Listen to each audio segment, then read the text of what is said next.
దేవుని అతి ప్రశస్త నామమునకు మహిమ కలుగును గాక. దేవదేవుని ఘనతను ఆపాదించి మన ప్రభువుకు సన్నతులు చెప్పడానికి మన దేవుడు మనకు అనుగ్రహించిన సహాయం కోసం వందనాలు.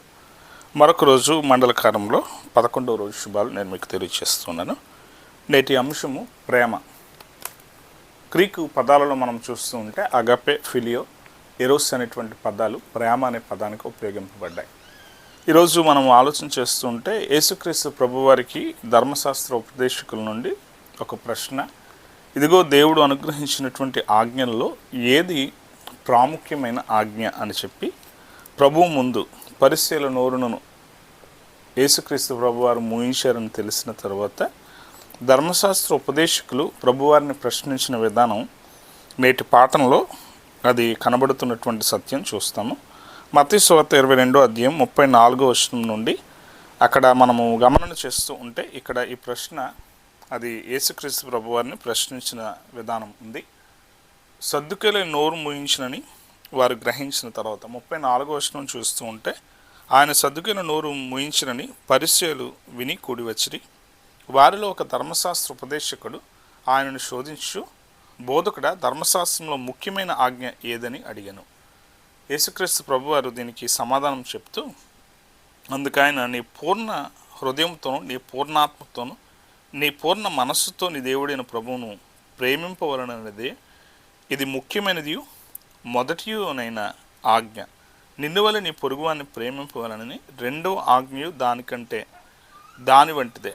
ఈ రెండు ఆజ్ఞలు ధర్మశాస్త్రం అంతటిని ప్రవక్తలను ఆధారమై ఉన్నవని అతనితో చెప్పాను.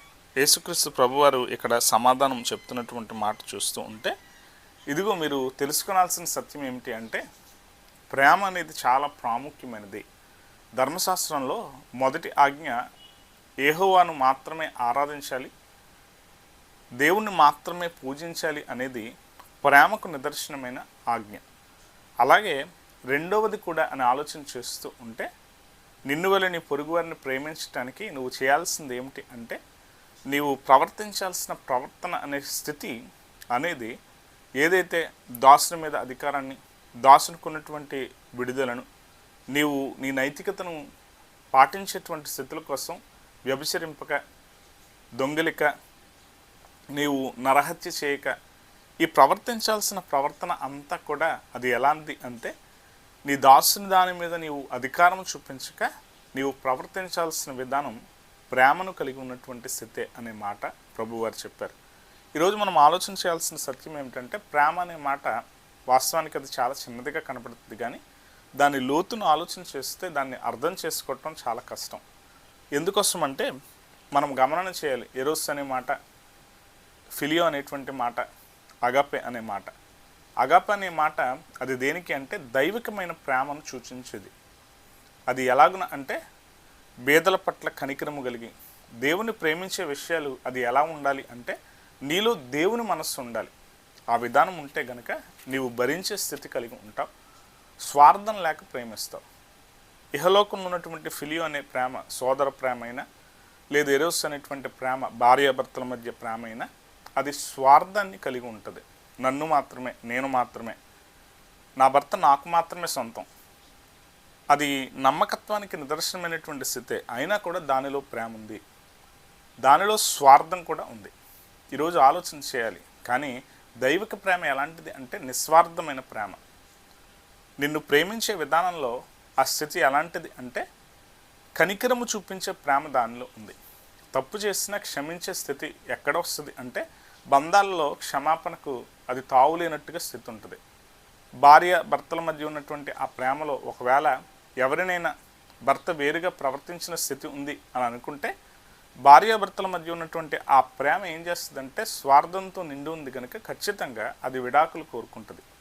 అది ఎలా అంటే సహించేదిగా ఉండదు.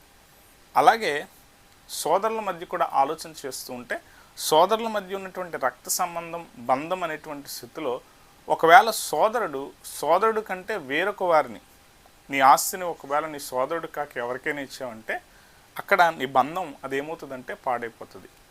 అదే కనికరము, కరుణ అనేటువంటి స్థితి అలాంటిదంటే బేదలకు చేయూత ఇవ్వటం, బేదలకు వారికి ఇవ్వాల్సిన దానికంటే ఎక్కువ ఇవ్వటం. ఈ విధానం ఎలాంటిదంటే మరలా ఆ బేదలు మరల తిరిగి మనకి ఇస్తారా అంటే వారు ఇచ్చేవారుగా లేరు. బంధాల్లో కానీ, వేరే చోట్ల కానీ, వేరే స్థితులు కానీ మనం ప్రేమ చూపించేటప్పుడు కూడా మనం ఏం చేస్తామంటే తిరిగి ఆశిస్తాం. ఇంత పెడితే మరలా అంత ఆశిస్తాం. ఇదిగో నేను ఇంత పెట్టాను కనుక ఫంక్షన్స్కి వెళ్ళేటప్పుడు మనం రాసేటప్పుడు ఇదిగో ఇంత పెట్టాం, దానికి ఒక పుస్తకం పెట్టి వాళ్ళు ఎంత పెట్టారో చూసి మరల ఫంక్షన్కి మరల తిరిగి దానికి రెట్టించి పెడతాం, లేదంటే అంతైనా పెడతాం, దానికి తక్కువ పెట్టాం. ఇది ఎలా అంటే ఈరోజు ఆలోచన చేయాలి. ప్రేమలో కూడా స్వార్థం ఉన్నటువంటి స్థితులు అక్కడ కనబడతాయి. కానీ ఇక్కడ మనం ఆలోచన చేస్తుంటే కీర్తన గ్రంథంలో మనం గమనించేటప్పుడు ఈ మాటలు మనం చూస్తున్నాం. 112వ కీర్తన, బేదల పట్ల కనికరం కలిగి నువ్వు ప్రవర్తించాలి. బేదల పట్ల కనికరం కలిగిన ఆ స్వభావం దేవుణ్ణి స్తుతించే స్వభావం. అసలు బేదల కనికరం చూపిస్తే నువ్వెలా దేవుని స్తుతించినట్టు? ఈ ప్రశ్న ఆలోచన చేస్తూ ఉంటే మరల ఆశించక చేసే కార్యాలు, మరల అతని నుండి మనం పొందుకుంటామో లేదో తెలియక చేసే కార్యాలు అవి ఏం చేస్తాయంటే అవి ఖచ్చితంగా నిన్ను దీవించేవిగా ఉంటాయి, నీకు ఆశీర్వచనాలను కల్పించేవిగా ఉంటాయి. ఈ మాటలు రాసేటప్పుడు 112వ కీర్తన మనం చదువుతూ ఉంటే ఇక్కడ 9వ వచనంలో, వాడు దాతృత్వం కలిగి బేదలకు ఇచ్చును, వాని నీతి నిత్యము నిలుచును, వాని కొమ్ము ఘనత నుండి హెచ్చింపబడును. ఎందుకోసం అంటే దాతృత్వం కలిగిన మనస్సు అది ఎవరికి వస్తుంది అంటే దేవుని కలిగిన వారికే వస్తుంది. స్వార్థం లేకుండా, నాకు అని ఆలోచన చేయకుండా, నేను చేసే విధానం అని ఆలోచించకుండా తాను ఏం చేస్తాడంటే బేదల పట్ల కనికరం కలిగి ఉంటాడు. ఉన్నా లేకపోయినా కూడా ఇవ్వటంలో మాత్రం ముందుంటే తాను ఉంటాడు. తన పరిస్థితి కంటే, తన కోసం కంటే, ఒకవేళ తన పని కావాలంటే వాయిదా వేసుకుంటాడు. కానీ కరుణ చూపించడం, దాతృత్వం కలిగి ఉండటం నీతిమంతుడు చేయకుండా ఉండలేడు. ఎందుకోసం అంటే అది దేవుని మనస్సు అనేటువంటి స్థితి తెలుసుకోవాలి. 112వ కీర్తన 1వ వచనం, యెహోవాను స్తుతించుడి, యెహోవాయందు భయభక్తులు గలవాడు, ఆయన ఆజ్ఞలను బట్టి అధికముగా ఆనందించువాడు ధన్యుడు. అతడు ఏం చేస్తాడంటే ఆజ్ఞలలో విధేయత చూపించడంలో ఆనందిస్తాడు. అదే దేవుని మనస్సు. ఆ విధేయత చూపించే విషయంలో స్థితి ఎలాంటిదంటే యేసుక్రీస్తు ప్రభువారు కూడా అదే చేస్తున్నాడు. ఇప్పుడు ఆయన అన్ని పాటిస్తున్నాడు. పరిసయ్యుల నోరు మూయించాడు, సద్దుకయ్యుల నోరు మూయించాడు. అలాగే మరల పరిసయ్యుల్లో ధర్మశాస్త్ర ఉపదేశకులు అంటే శాస్త్రులు. ఇప్పుడు వీరు కూడా వచ్చి ఏం చేస్తున్నారంటే నువ్వన్నీ చాలా బాగా చెప్తున్నావు, చాలా సంతోషం, మరి ఆయన ఇచ్చిన ఆజ్ఞల మాట ఏంటి? ఆజ్ఞల్లో కఠినంగా ఈ ఆజ్ఞలు ఉన్నాయి, మరి దీనిలో ఏది ప్రాముఖ్యమైనటువంటి ఆజ్ఞ అంటే ఆయన చాలా సులభంగా దాన్ని వివరించి చెప్తూ ఉన్నాడు. దేవుణ్ణి ప్రేమించడం అనే స్థితే ముఖ్యమైన ఆజ్ఞ. మొదటి రాజుల గ్రంథంలో నేటి పాఠాన్ని మనం చూస్తూ ఉంటే ఇక్కడ సొలొమోను ఏం చేస్తున్నాడంటే దేవుణ్ణి ప్రేమించే కార్యం చేస్తున్నాడు. అక్కడ వాస్తవానికి ఏం జరుగుతుందంటే ఐగుప్తు వారి నుండి తనకు వివాహం జరిగింది. వివాహం జరిగిన తర్వాత ఎలా అయితే ఇప్పటి వరకు వైరం అన్నటువంటి స్థితులు ఉన్నాయో ఆ స్థితి నుండి ఫిలిస్తీన్లతో వైరం ఉంది దావీదుకి, అక్కడ ఉన్నటువంటి ఐగుప్తులతో, అక్కడ ఉన్నటువంటి ప్రజలతో, అక్కడ ఉన్నటువంటి వేరు ప్రజలంతా కూడా దావీదు మీద పైచేయి సాధించడానికి ఇశ్రాయేలుతో వైరం పెట్టుకున్న వారుగానే ఉన్నారు. అయితే సొలొమోను కాలం వచ్చేటప్పటికి దావీదు ఎంత హెచ్చుగా ఎదిగాడో ఆ స్థితిని చూసి ఇక వైరం పెట్టుకుంటే మనం మనలేము, ఒకవేళ దావీదుతో యుద్ధం పెట్టుకుంటే మనకు చాలా నష్టం వాటిల్తుందని చెప్పి ఇక తన కుమారునికి అంటే సొలొమోనుకి తమ బిడ్డలనిచ్చి అందరూ కూడా ఏం చేస్తున్నారంటే వైరం లేకుండా చేసుకునే విధానాలు మొదలుపెట్టారు. ఆ స్థితులు జరుగుతూ ఉన్నప్పుడు ఇక్కడ మనం చదివిన లేఖన భాగంలో ఇక్కడ సొలొమోనుకు కూడా వివాహమైనటువంటి స్థితి మనం చూస్తాం. 3వ వచనంలో 2వ వచనంలో, ఆ దినముల వరకు యెహోవా నామమును కట్టింపబడిన మందిరము లేకపోగా జనులు ఉన్నత స్థలమందు మాత్రము బలులను అర్పించు వచ్చారు. ఇదిగో దేవునికి మందిరం లేదు కనుక ఉన్నత స్థలాల్లో వారు బలులు అర్పిస్తూ వచ్చారు.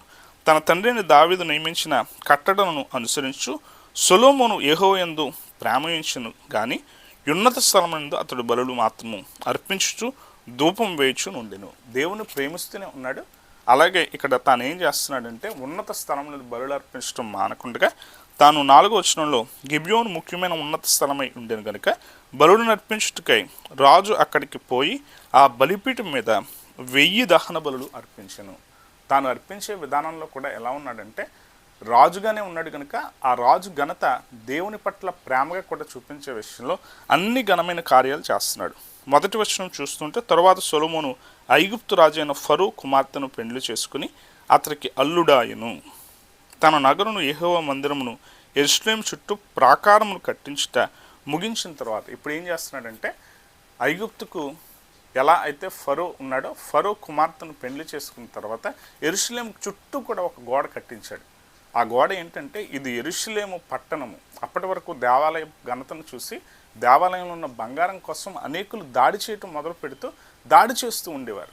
ఈ ప్రాకారం లేనందువల్ల వారికి బహు కష్టంగా పరిస్థితులు, ఎటు నుండి వారు వస్తున్నారు, ఎలాగో నా సంగతులు జరుగుతున్నాయో పలుసార్లు దేవాలయం ముట్టడి వేయటానికి ప్రయత్నాలు జరుగుతున్న స్థితులు ఉన్నాయి. ఇప్పుడు ఈ గోడ కట్టిన తర్వాత ఒక నిశ్చయిత, వారు వచ్చే విధానానికి ద్వారం ఉంది కనుక, ఆ గోడ ఉంది కనుక గోడ మీద వచ్చేవారు ఎక్కడి నుంచి వస్తున్నారు, ఎటు నుంచి వస్తున్నారో చూసే పరిస్థితి ఉంది కనుక వచ్చే ఆ విధానం యుద్ధ స్థితులకు కూడా వారు ఎలా అంటే ఈ గోడ కొంచెం కాపుదలుగా ఉండేటువంటి స్థితితో యోచనతో యెరూషలేముకు ప్రాకారం కట్టించాడు. ఆ కట్టించిన తర్వాత తన పని ఏంటి అంటే దేవునికి స్తుతి చెల్లిస్తున్నాడు. ఇది ముగించడం కూడా నా వల్ల కాదు, ఈ గోడ కట్టడం మొదలుపెట్టాను కానీ కట్టకుండా అందరూ కూడా వారు ఒకవేళ రావచ్చు కానీ ఆ స్థితులు లేకుండా దీన్ని పూర్తి చేయటానికి నాకు నీవు ఎంతో కృప చూపించామని దేవునికి వందనాలు చెల్లిస్తూ ఇది నా వల్ల అయింది కాదు అని చెప్పి దేవునికి బలి అర్పిస్తూ ఉన్నాడు. దేవుని ఎడల ప్రేమ ప్రకటన చేస్తున్నాడు. ఈరోజు మన జీవితంలో కొన్నిసార్లు మనం ఏం చేస్తామంటే ఏదైనా పని మనం ముగించిన తర్వాత నా వల్లే అయింది, నేనే చేశాను, నేను గనుక చేయగలిగాను అని గర్వాన్ని ప్రదర్శిస్తాం. కానీ సొలొమోను అలా కాకుండా దేవుని పట్ల ప్రేమ ప్రకటన చేశాడు. తర్వాత దేవుడు అడుగుతాడు కూడా, ఇదిగో నిన్ను నేను దీవించటానికి నువ్వేం కోరుకుంటావు అని అడిగితే తాను జ్ఞానం, నీ ప్రజలను పరిపాలించడానికి నాకు జ్ఞానం కావాలని దేవుని వేడుకున్నటువంటి స్థితి కూడా సొలొమోను చేస్తాడు. ఇక్కడ ఏం చేస్తున్నాడంటే తాను దేవుణ్ణి ప్రేమించే విషయంలో దేవునికే ప్రథమమైనటువంటి స్థానాన్ని ఇస్తున్నాడు. ఈరోజు మన బ్రతుకుల్లో మన మనస్సుల్లో కూడా మనం గుర్తుపెట్టుకోవాలి, చాలా విషయాలు ఉంటాయి కానీ దానికంటే దేవునికి ప్రధాన స్థానం ఇవ్వగలిగినప్పుడు ఈ ప్రేమలలో దైవికమైనటువంటి ప్రేమ మన మనస్సులో ముందు ఉంచినప్పుడు మనము దీవెన పొందుతాం. స్వార్థం కంటే, ఈలోక బంధాల కంటే, ఈలోక విషయాల కంటే మనము దేవుని పట్ల యథార్థత కలిగినటువంటి స్థితిలో ఆజ్ఞలను పాటించే మనస్సు మనం కలిగి ఉంటే నిజమైన ప్రేమతో ఆయనను ఆరాధించే స్థితులు మనం చేయగలుగుతాం. ఆ స్థితులు మనం చేయగలిగినాడు మనం ఖచ్చితంగా దీవెన పొంది దేవుని ప్రేమ నుండి నీ పూర్ణ మనసుతో దేవుని ప్రేమించు అనే కట్టడ ఏదైతే ముఖ్యమైందో ఆ స్థితి మనం చేస్తున్నాడు, మనము ఖచ్చితంగా దీవెన పొందుతాం. ఆ తీరులో మనం ముందుకు కొనసాగడానికి ఇంకా కొరింథీ పత్రిక 13వ అధ్యాయం చూస్తుంటే ప్రేమ గురించి చాలా విషయాలు అక్కడ ఉంటాయి. ఆ విషయాలన్నీ మనకు బాగా తెలుసు. ఎలా గనగనలాడే కంచు ఉన్నా కూడా ప్రేమ కార్యాలు లేకపోతే, ప్రేమ లేకపోతే ఎన్నున్నది వ్యర్థం. ఈరోజు మన జీవితంలో కూడా అంతే. ప్రేమ స్వరూపమైనటువంటి దేవుని కృప మనం పొందుకున్న వారంగా దేవుణ్ణి మనం ప్రేమించలేకపోతే మనలో నెమ్మది లేదు, మనలో శాంతి లేదు, మనలో ప్రశాంతత లేదనే సత్యాన్ని గుర్తించి దేవుని వారంగా ఉండటానికి దేవుని కృప సదా మనకు తోడే సంరక్షించి కాపాడును గాక. ఆమేన్.